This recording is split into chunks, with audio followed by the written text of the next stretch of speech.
Magandang hapon mga kabay. So meron po akong repair dito mga kabay. Ayan, 39258. Ayan.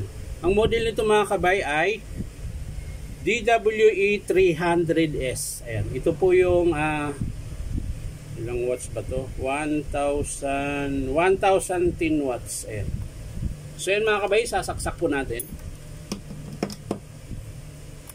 Ayan, wala po siyang power mga kabay. Ayan, nakasaksak na po yan. Ayaw po siya mag-on. So tara mga kabay, samahan nyo po ako, titingnan natin. So yan mga kabay, nabuksan ko na po yung ibang screw. Ayan. So tester natin kaagad mga kabay yung kanyang cord.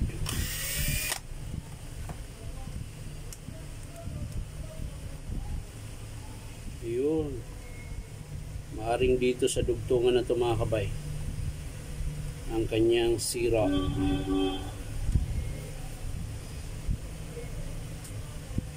So titesterin natin mga kabay.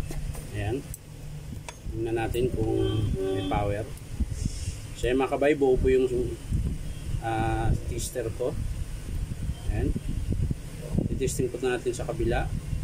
So wala mga kabay. Sa kabila meron. Ayan. Lipat tayo dito. So yan mga kabay, wala pong contact. Yung kabila lang ang meron. Ayan.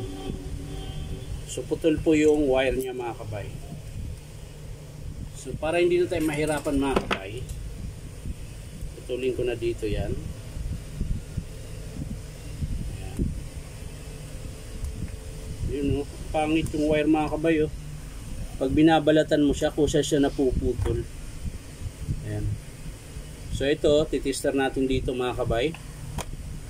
Tingnan natin kung meron siya dito. So yan mga kabay, meron. Lipat tayo sa kabila. Ito yung kanina, so dito tayo. Ayun mga kabay, wala talaga siyang contact. So dito talaga sa wire. So para makatiyak tayo mga kabay na yan lang ang sira, ngayon re-recta natin ito mga kabay. Papaandarin natin yun na wala yung cord na yun para malaman natin kung talagang yun lang ang sira. Ayan. Para hindi na tayo mahirapan. Ayan.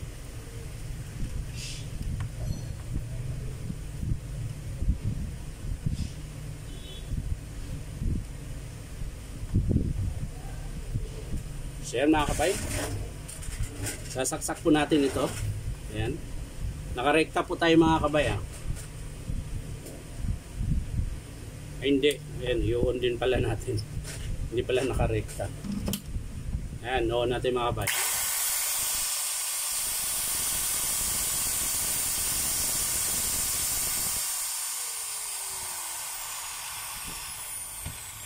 So ito lang po talaga ang sira mga kabay, yung sa cord niya. Pero ito mga kabay, masyadong maliit ito eh. Tapos 1010 watts ka. Ayan. Masyadong maliit ito na wire. So papalitan po natin ito mga kabay. I-estimate ko po ito ng cord. Tapos yung plug niya mga kabay, papalitan ko na rin. Wala na rin pong screw. Ayan. So yan lang po i-estimate natin dito sa grinder na ito mga kabay. Ayan. Buo po siya mga kabay. Ito lang po talaga ang sira. So, abang-abang na lang mga kabay kapag in-approve to ng customer, papakita ko sa inyo mga kabay kung paano ikabit. Ayan. So, yan lang mga kabay. Maraming salamat. Bye-bye.